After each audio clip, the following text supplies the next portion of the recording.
Park street গণধর্ষণ কাণ্ডে গুরুত্বপূর্ণ মোড়। মূল অভিযুক্ত কাদের খান ও আলী খানের বিরুদ্ধে রেড কর্নার নোটিশ জারি করল ইন্টারপোল। ঘটনার পর থেকেই ফেরার দুই অভিযুক্ত। 5ই ফেব্রুয়ারি 2012 রাতের পার্ক স্ট্রিটে গণধর্ষণ কাণ্ডের শিকার হন এক অ্যাংলো ইন্ডিয়ান মহিলা। 5 অভিযুক্তের মধ্যে ধরা পড়েন সুমিত বাজাজ, রুমান খান ও নাসির খান। তারপর থেকে কেটে গিয়েছে প্রায় 21 মাস, কিন্তু এখনো অধরা মূল অভিযুক্ত কাদের খান ও আলী খান। চলতি বছরের মার্চ মাস থেকে নগর ও দায়রা আদালতে শুরু হয়েছে পার্ক স্ট্রিট গণধর্ষণ মামলার বিচার পর্ব।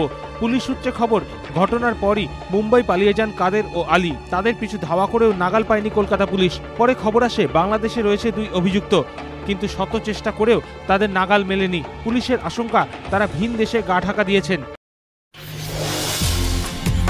দেশপ্রিয় পার্কের বিপিন পাল রোডের এই বাড়িতেই শয্যাশায়ী স্ত্রীকে নিয়ে থাকতেন বছর 80 রণজিৎ চট্টোপাধ্যায়। বুধবার সকালে বাড়ি থেকে তাঁর দেহ উদ্ধার হয়। ঘটনার পর বাড়ির সাফাইকর্মী পুলিশকে জানায়। সকালে ইলেকট্রিশিয়ানের পরিচয় দিয়ে বাড়িতে ঢোকে দুই দুষ্কৃতী। তাকে বেঁধে রেখে গলায় ফাঁস লাগিয়ে খুন করে গৃহকর্তাকে। যদিও বাড়ির পরিচারিকা মিনু দাবি করেন তিনি বারান্দা থেকে সোনাকে চাবি ছুঁড়ে দেন। ঘরে ঢোকার সময় সোনার সঙ্গে আর কেউ ছিল না। তাছাড়া পুলিশের দাবি, একটি দড়ি দিয়ে সোনার হাত বাঁধা ছিল, কিন্তু খোলা ছিল মুখ। দড়ির বাঁধন এতটাই হালকা ছিল যে চাইলে নিজেই তা খুলতে পারত সোনা। এখানেই সন্দেহ দানা বাঁধে পুলিশের। যৌথভাবে ঘটনার তদন্তে নামে টালিগঞ্জ থানার পুলিশ ও গোয়েন্দা বিভাগের হোমিসাইড শাখা। ঘটনার পর ওই বাড়িতে যান ফিঙ্গারপ্রিন্ট বিশেষজ্ঞরা। নিয়ে যাওয়া হয় পুলিশ কুকুরও। পরে আটক করা হয় সোনাকে। দফায় দফায় জেরা শুরু হয়। পুলিশ সূত্রে খবর, জেরার মুখে অসংলগ্ন কথাবার্তা বলতে থাকে ওই বাড়িতে 15 বছর ধরে সাফাই কর্মীর কাজ করা সোনা দাস। পুলিশের দাবি, গোয়েন্দাদের জেরার মুখে শেষ পর্যন্ত ভেঙে পড়ে সোনা।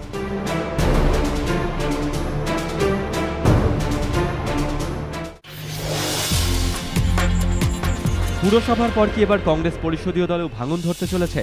নদিয়ার শান্তিপুরের কংগ্রেস বিধায়ক অজয় দে তৃণমূলে যোগ দিতে পারেন, এই নিয়ে চলছে জোর জল্পনা।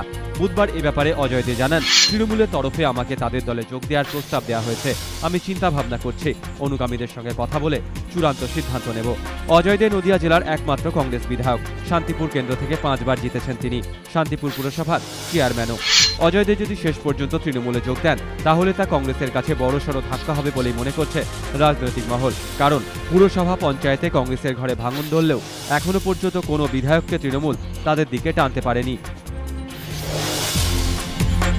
এখন দূরত্বটা কয়েক আলোকবর্ষের। কয়েদিদের ভ্যানে বসে বাবা, যাবজ্জীবনের আসামি। শিশুটির চোখে জল। মোবাইল ফ্রেমে ছবি ধরে রাখছিলেন স্ত্রী। টুপিটা খুললে মুখটা তো পরিষ্কার বোঝা যায়, তাই না? মেয়েও ছবি তুলল একটা।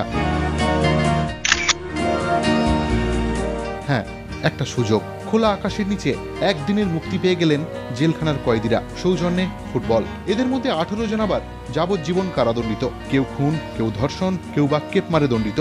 জেলখানার পুরু পাঁচিল লোহার গড়াদে ঘেরা নিশ্ছিদ্র প্রহরা। জেলখানার সেই নরক গুলজার থেকে মুক্তি দিচ্ছে ফুটবল। হ্যাঁ, ফুটবলের যোগসূত্র ধরেই মানবতার ডাক। অপরাধীদের মূল স্রোতে ফিরিয়ে আনতে ফুটবলই হয়ে উঠেছে জেলখানার হাতিয়ার। 6টি জেলখানা নিয়ে হয়ে গেল all Bengal correctional football tournament. ফাইনালে দমদম সেন্ট্রাল জেলকে হারালো প্রেসিডেন্সি। গোল করলেন বিদেশি ফেলিক্স।